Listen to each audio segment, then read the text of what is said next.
DCM ಡಿಕೆಶಿಯಿಂದ ದೂರ ಆಗ್ತಾ ಇದೆಯಾ ಈ ಒಂದು ಸಿಎಂ ಕುರ್ಚಿ?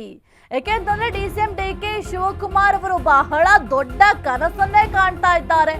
ಶತಾಯ ಗತಾಯ ಸಿಎಂ ಆಗ್ಲೇಬೇಕು ಅಂತ ಬಹಳ ರಣತಂತ್ರವನ್ನ ರೂಪಿಸ್ತಾ ಇದ್ದಾರೆ. ಇನ್ನು 6 ತಿಂಗಳು ಡಿಸಿಎಂ ಡಿಕೆಶಿಗೆ ಒಲಿಯಲ್ವಾ ಈ ಒಂದು ಸಿಎಂ ಪಟ್ಟ? ಟ್ರಬಲ್ ಶೂಟರ್ ಸಾಮರ್ಥ್ಯಕ್ಕೆ ಚುನಾವಣೆಯ ಸವಾಲು. ಪ್ರತಿಷ್ಠೆ ಎಲೆಕ್ಷನ್ ಗೆದ್ರೆ ಡಿಕೆಶಿಗೆ ಒಲಿಯುತ್ತಾ ಈ ಒಂದು ಪಟ್ಟ? ಅಸ್ಸಾಂ ಜಿಬಿಎ ಚುನಾವಣೆ ಗೆದ್ರೆ ಪಟ್ಟಾಭಿಷೇಕ ಫಿಕ್ಸ್. ಜಿಬಿಎ ಚುನಾವಣೆಯೇ ಡಿಕೆ ಕನಸಿಗೆ ಅಸ್ತ್ರ ಆಗತ್ತಾ? ಪಾಲಿಕೆ ಎಲೆಕ್ಷನ್ ಗೆಲ್ಲಿಸೋ ಮಹತ್ವದ ಜವಾಬ್ದಾರಿ ಈಗ ಬೆಂಗಳೂರು ಉಸ್ತುವಾರಿ ಸಚಿವರ ಹೆಗಲಿಗೆ ಬಿದ್ದಿದೆ. ಜಿಬಿಎ ಗೆದ್ರೆ ಮಾತ್ರ ಸಿಎಂ ಸ್ಥಾನ ಅನ್ನೋದೀಗ ಕನ್ಫರ್ಮ್. ಡಿಕೆ ಶಿವಕುಮಾರ್ಗೆ ಸವಾಲಾಗಿರುವ ಜಿಬಿಎ ಎಲೆಕ್ಷನ್.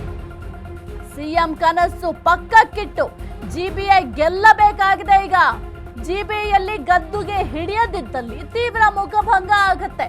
ತಮ್ಮದೇ ಪಕ್ಷದ ನಾಯಕರ ಚಕ್ರ ವ್ಯೂಹಕ್ಕೆ ಸಿಲುಕಬೇಕಾಗುತ್ತೆ. ಇದೇ ಕಾರಣಕ್ಕೆ ಡಿಸಿಎಂಗೆ ಈ ಒಂದು ಚುನಾವಣೆ ದೊಡ್ಡ ಸವಾಲಾಗಿದೆ. ಇದನ್ನ ಯಾವ ರೀತಿ ಡಿಸಿಎಂ ಡಿಕೆ ಶಿವಕುಮಾರ್ ಅವರು ಫೇಸ್ ಮಾಡ್ತಾರೆ ಅಂತ ನೋಡ್ಬೇಕಾಗತ್ತೆ. ಇನ್ನು ಡಿಸಿಎಂ ಡಿಕೆಶಿಯಿಂದ ಈ ಒಂದು ಕುರ್ಚಿಯ ಕನಸು ದೂರವಾದಂತೆ ಕಾಣ್ತಾ ಇದೆ. ಇನ್ನು 6 ತಿಂಗಳು ಡಿಸಿಎಂ ಡಿಕೆಶಿಗೆ ಈ ಒಂದು ಸಿಎಂ ಪಟ್ಟ ಒಲಿಯೋದು ಡೌಟ್. ಟ್ರಬಲ್ ಶೂಟರ್ ಸಾಮರ್ಥ್ಯಕ್ಕೆ ಚುನಾವಣೆ ಸವಾಲು. ಈಗ ಪ್ರತಿಷ್ಠೆ ಎಲೆಕ್ಷನ್ ಗೆದ್ರೆ ಡಿಕೆಶಿಗೆ ಈ ಒಂದು ಪಟ್ಟ ಒಲಿಯುತ್ತೆ.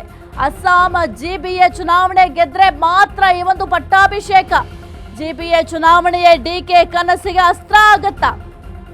ಪಾಲಿಕೆ ಎಲೆಕ್ಷನ್ ಗೆಲ್ಲಿಸೋ ಮಹತ್ವದ ಜವಾಬ್ದಾರಿ ನಮ್ಮ ಬೆಂಗಳೂರು ಉಸ್ತುವಾರಿ ಸಚಿವರಾಗಿರುವಂತಹ ಡಿಕೆ ಶಿವಕುಮಾರ್ ಅವರ ಹೆಗಲ ಮೇಲಿದೆ.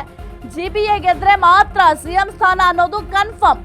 ಡಿಕೆ ಶಿವಕುಮಾರ್ ಸಿಎಂ ಆಗುವಂತಹ ಕನಸು ನನಸಾಗೋದೇ ಇಲ್ವಾ ಎಂಬ ಪ್ರಶ್ನೆ ಕೂಡ ಸದ್ಯಕ್ಕೆ ಮೂಡ್ತಾ ಇದೆ. ಇನ್ನು ನವೆಂಬರ್ ಕ್ರಾಂತಿ ಆಯಿತು, ಅದಾದ್ಮೇಲೆ ಡಿಸೆಂಬರ್ ಕ್ರಾಂತಿ ಅಂತ ಹೇಳಲಾಯಿತು, ಅದಾದ್ಮೇಲೆ ಸಂಕ್ರಾಂತಿಯಲ್ಲಿ ಈ ಒಂದು ನಾಯಕತ್ವ ಬದಲಾವಣೆ ಆಗುತ್ತೆ, ಕಾಂಗ್ರೆಸ್ನಲ್ಲಿ ಸಾಕಷ್ಟು ಕ್ರಾಂತಿಗಳಾಗುತ್ತೆ ಅಂತ ಕೂಡ ಹೇಳಲಾಗಿತ್ತು. ಆದರೆ ಈಗ ಅದೆಲ್ಲವೂ ಕೂಡ ಡೌಟ್. ಇನ್ನು 6 ತಿಂಗಳು ಡಿಸಿಎಂ ಡಿಕೆಶಿಗೆ ಈ ಒಂದು ಪಟ್ಟ ಒಲಿಯಲ್ವಾ ಎಂಬ ಪ್ರಶ್ನೆ ಕೂಡ ಸದ್ಯಕ್ಕೆ ಮೂಡ್ತಾ ಇದೆ. ಯಾಕೆಂತಂದ್ರೆ ಡಿಸಿಎಂ ಡಿಕೆ ಶಿವಕುಮಾರ್ ಅವರು ಕನಸನ್ನ ಕಾಣ್ತಾ ಇದ್ರು.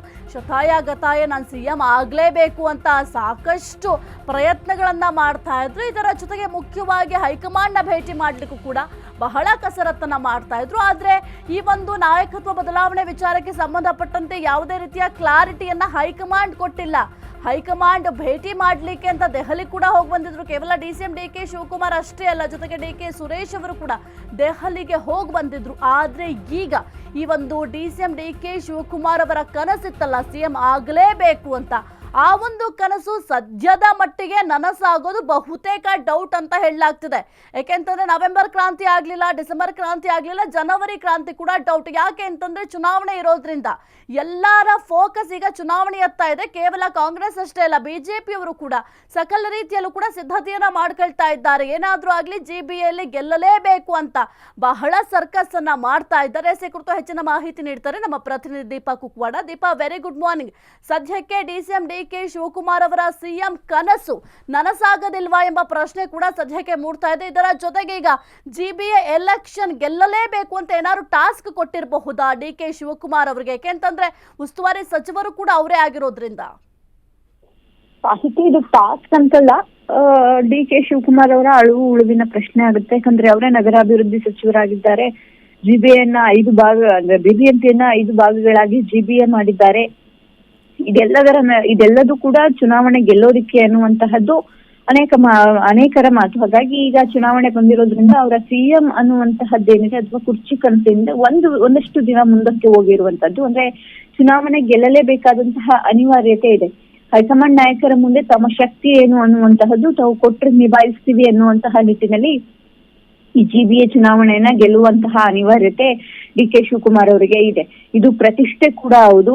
ಕನಿಷ್ಠ 3 ಜಿಬಿಎಗಳನ್ನಾದ್ರೂ, ಅಂದ್ರೆ ಏನು ವಲಯಗಳನ್ನ ಮಾಡಲಾಗಿದೆ ಅದರಲ್ಲಿ 5 ವಲಯಗಳನ್ನಾದ್ರೂ ಗೆಲ್ಲುವಂತಹ ನಿರೀಕ್ಷೆ ಡಿಕೆ ಶಿವಕುಮಾರ್ ಅವ್ರಿಗೆ ಇದ್ರೂ ಕೂಡ ಪರಿಸ್ಥಿತಿ ಹಾಗಿಲ್ಲ. ಯಾಕಂದ್ರೆ ಬಿಜೆಪಿ ಮತ್ತೆ ಜೆಡಿಎಸ್ ಒಂದಾಗಿರೋದ್ರಿಂದ ಮಿನಿಮಮ್ 2 ಗೆಲ್ತಾರೆ ಅನ್ನುವಂತಹದ್ದು ಸದ್ಯಕ್ಕಿರುವಂತಹ ಚರ್ಚೆ. ಇದೀಗ ಕುರ್ಚಿ ಕನಸಿನ ವಿಚಾರವನ್ನ ನೋಡೋದಾದ್ರೆ ಒಂದು ಹಂತಕ್ಕೆ ಅಸ್ಸಾಂ ಚುನಾವಣೆಯ ವೀಕ್ಷಕರಾಗಿ ಕೊಟ್ಟಂತಹ ಹೈಕಮಾಂಡ್ ನಾಯಕರು ಅಲ್ಲಿ ಒಂದು ಹಂತಕ್ಕೆ ಡಿ ಕೆ ಶಿವಕುಮಾರ್ ಅವರನ್ನ ತಣ್ಣಗಾಗಿಸುವಂತಹ ಅಥವಾ ನಾಯಕತ್ವ ಮುಂದೂಡಿಕೆ ಆಗಿದೆ ಅನ್ನುವಂತಹ ಪರೋಕ್ಷ ಸುಳಿವನ್ನ ಕೊಡೋದನ್ನ ಮಾಡಿದ್ರು. ಇದೀಗ ಮತ್ತೆ GBA ಕೂಡ ಬಂದಿರೋದ್ರಿಂದ ಎರಡನ್ನೂ ಗೆದ್ದ ಬಳಿಕ ಮತ್ತೆ ಹೈಕಮಾಂಡ್ ಮುಂದೆ ಹೋಗಿ ನಿಲ್ಲುವಂತಹ ಸಾಧ್ಯತೆಗಳಿದೆ. ಸದ್ಯಕ್ಕಂತೂ ಅವರ ಏನು ಮಾರ್ಚ್ ಬಳಿಕ ಏನಾದ್ರೂ ಡೆವಲಪ್ಮೆಂಟ್ ಆಗುತ್ತೆ ಅನ್ನುವಂತಹದ್ದಿತ್ತು, ಅದು ಕೂಡ ಆಗುವಂತಹದ್ದು ಸಾಧ್ಯತೆ ತೀರಾ ಕಡಿಮೆ ಅನ್ನುವಂತಹದ್ದು ಕೂಡ ಕಾಂಗ್ರೆಸ್ ವಲಯದಲ್ಲಿ ಚರ್ಚೆ ಆಗ್ತಾ ಇದೆ. ಸಾಹಿತ್ಯ. ಓಕೆ, ಥ್ಯಾಂಕ್ ಯು ದೀಪಾ ನಿಮ್ಮೆಲ್ಲ ಮಾಹಿತಿಗಾಗಿ. ಸದ್ಯಕ್ಕೆ ಡಿ ಕೆ ಶಿವಕುಮಾರ್ ಅವರು ಸಕಲ ರೀತಿಯಲ್ಲೂ ಕೂಡ ಪ್ರಯತ್ನವನ್ನು ಮಾಡ್ತಾ ಇದ್ದಾರೆ, ನಾನು CM ಆಗಲೇಬೇಕು ಅಂತ. ಆದರೆ ಈಗ ಅವರ ಆಸೆ ಈಗ ಸ್ವಲ್ಪ ಮುಂದೂಡಿಕೆ ಆಗಿದೆ. ಏಕೆಂತಂದರೆ ಈಗ ಎಲೆಕ್ಷನ್ನಲ್ಲಿ ಗೆಲ್ಲಲೇಬೇಕಾಗಿದೆ. ಉಸ್ತುವಾರಿ ಸಚಿವರು ಆಗಿರೋದ್ರಿಂದ ಅವರ ಜವಾಬ್ದಾರಿ, ಅವರ ಅಳಿವು ಉಳಿವಿನ ಪ್ರಶ್ನೆ ಆಗಿರೋದ್ರಿಂದ ಅವರ ಅಸ್ತಿತ್ವವನ್ನು ಉಳಿಸ್ಕೊಳ್ಬೇಕು ಅಂತಂದರೆ ಮೊದಲಿಗೆ ಈ ಒಂದು GBA ಎಲೆಕ್ಷನನ್ನು ಫೇಸ್ ಮಾಡಲೇಬೇಕಿದೆ. ಜೊತೆಗೆ ಈ ಒಂದು GBಯಲ್ಲಿ ಗೆಲುವನ್ನು ಸಾಧಿಸಬೇಕಾಗಿದೆ. ಸ್ವಲ್ಪ GBಯಲ್ಲಿ ಈಗ ಗೆಲುವನ್ನು ಸಾಧಿಸಲಿಕ್ಕೆ ಕಾಂಗ್ರೆಸ್ನವರಿಗೂ ಸ್ವಲ್ಪ ಕಷ್ಟ ಇದೆ. ಯಾಕೆಂತಂದ್ರೆ ಒಂದು ಕಡೆ BJP ಮತ್ತೆ JDS ಇಬ್ಬರೂ ಕೂಡ ಈ ಒಂದು GBA ಎಲೆಕ್ಷನ್ಗೂ ಕೂಡ ಈ ಒಂದು ಮೈತ್ರಿ ಮುಂದುವರೆದ್ರೆ ಬಹಳ ಕಷ್ಟ ಆಗುತ್ತೆ. ಹಾಗಾಗಿ ನೋಡಬೇಕಾಗುತ್ತೆ ಯಾವ ರೀತಿ ರಣತಂತ್ರವನ್ನ ಡಿ ಕೆ ಶಿವಕುಮಾರ್ ಅವರು ರೂಪಿಸ್ತಾರೆ ಅಂತ.